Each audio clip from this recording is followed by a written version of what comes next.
Hello everyone, welcome back into this channel, and today I want to share the tutorial how to Google Chat on iPhone.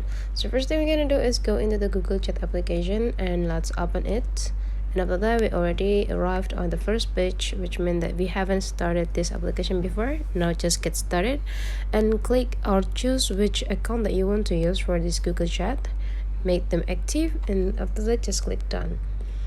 Now after you are done, you're now on the first page of Google Chat itself.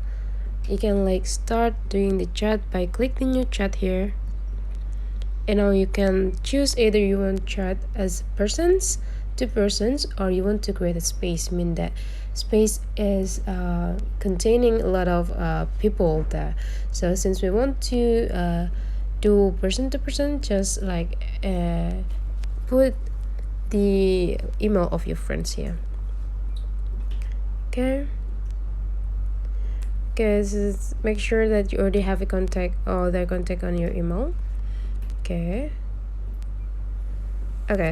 after you already have one contact on your email, so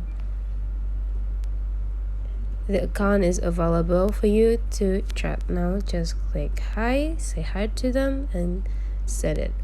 And now you just need to wait until your friends find out your message and replaying the message that you already sent. So that's all for today's tutorial. If you find out this tutorial is quite useful for you, don't forget to leave some comment, like and subscribe into this channel.